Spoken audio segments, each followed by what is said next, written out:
All right, I own a gym. It's officially open. We've been open for about a week now. And I wanted to create a video to help you if you were thinking about starting your own business, maybe even a gym. There's a couple steps and considerations you're going to want to think about, and maybe I can help you avoid a couple landmines along the way. Let's do this.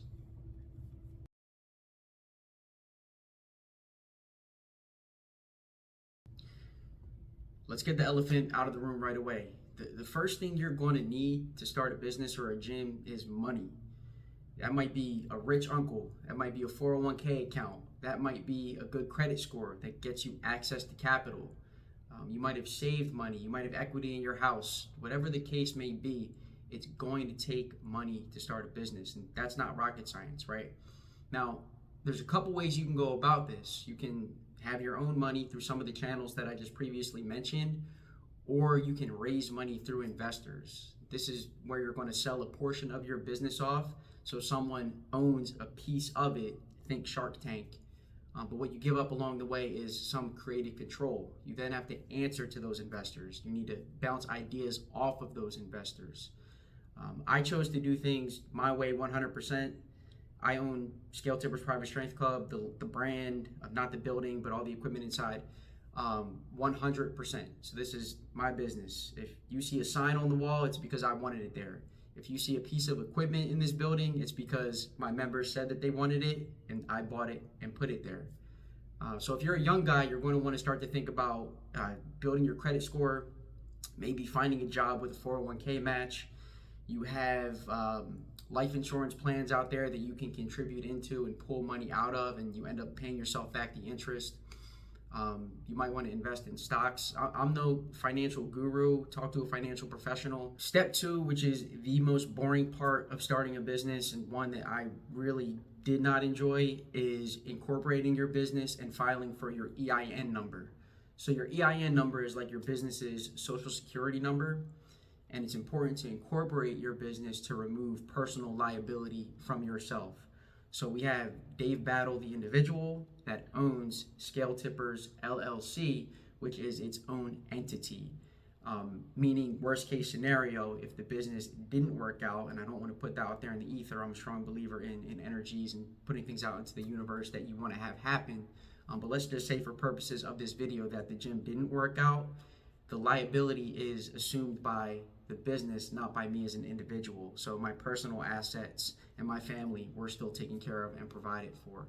It's a very important step in opening a business. The one fun thing you get to do at this point is name your business.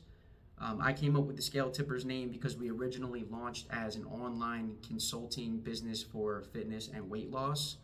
And the Scale Tippers idea became more of a mindset, right? Like, we're all about taking all the trauma, all the bad things that happen to you in your life, all the challenges, self-doubts, and tipping the scales into your favor.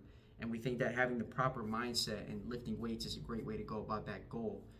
Step three is where things start to become real, and this is important.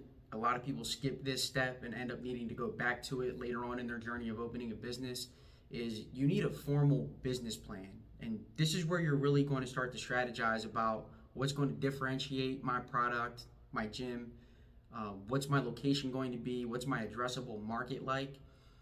It's important for you to put these ideas to paper so you can think about them strategically, but it's also important because whatever landlord you talk to is going to want to see that you have a business plan, because at the end of the day, they want to get paid, right? They don't want to be leasing their space to someone that's just coming in with no idea of how they're going to turn a profit or run a successful business. There's a lot of templates online for business plans. You guys know the whole generative AI thing. You could probably have AI write it for you at this point. I wouldn't recommend that. Not saying you should, but you probably could. But this is an important step as you transition into step four, which is finding your location. If you've ever hunted for a house, you know that you come up with your need to haves and then your nice to haves, right? Like, need to haves is going to be a certain amount of bedrooms, a certain amount of bathrooms. A nice to have might be a pool or a finished basement. So you need to have your non-negotiables, so you're looking at properties that could realistically be one that you end up moving into for your business. I got pretty far down the road with a couple properties that ended up not working out. In my mind, I didn't think I could go less than 3,000 square feet to open a gym, which is right around where I landed at for this first location of Scale Tippers. I eventually landed on a location in Oaks, Pennsylvania, like right outside of Philly, because I was driving down the highway one day. I looked out to my left and I saw the big available sign. I thought to myself, well, if that sign got my attention, a big old lit up Scale Tippers logo at night is going to attract a lot of eyeballs to the location. We're also, not far from a lot of suburban hubs. We're not too far from Philly, so we feel like we can attract a good clientele here. But you want to make sure, again, that you have things that are non-negotiables for you. Don't fit a square peg into a round hole. If you need a certain amount of space and you fall in love with the location that doesn't meet that threshold, I wouldn't recommend trying to force it. Once you choose your location, you're then going to negotiate your lease with your landlord. And you want to make sure that you have an attorney look over the lease. It's going to be no less than 30 pages. I don't have the attention span to read one page. Damn sure ain't reading 30 pages. Send that off to a lawyer. They're going to let you know, if they're a good lawyer, things that are red flags. Like, they're going to redline that and say, you absolutely should not sign this lease if this clause is in there. And then they're going to say things like, all right, maybe you want to meet them halfway or address this if they can. Again, think that must have and nice to have scenario. That's going to apply to your lease. You also want to negotiate renovations to the space itself. So my gym occupies what was an old carpet store, and it was abandoned for some time in between. But naturally, right, like I walked in here and it was a hot mess. It wasn't ready for what I had envisioned for the Scale Tippers brand. It's going to cost money to renovate the space. Before you sign your lease, you can negotiate renovations with your landlord because, again, in a negotiation, if things aren't breaking down, both parties are going to walk away satisfied. The landlord doesn't want vacant space and you want to open a business. So negotiate things like that extra bathroom, like that wall that needs to get removed. Stick within your budget, stick to your guns. If you really love the space, have some wiggle room. If you have a list of 3 other places you're looking at, no harm, no foul in walking away and choosing another location. Okay, next are the renovations to the space itself. And we're going to get specific to a gym here because that's what my business is. So I totally lucked out with the lighting in this building. If you've come to Scale Tippers, you probably love the lighting, and that was actually already in here. Don't know why a carpet store had bodybuilding friendly lighting, but I'll take it. Other than that, we had to do pretty basic things, right? Like the space was vacant. So a couple buddies and I, we tore the carpet out. We painted the walls. The landlord, which I've had a great experience with, very important that you have a good landlord. They actually added a second bathroom to the space at their expense and did a couple other improvements to the building. But we ripped out the carpets, we being my friends and I. We painted the building, and then we had the pros come in to do things like install the gym flooring. And it's important that you get the proper thickness to support weights dropping on the floor because you want to protect the concrete floor below.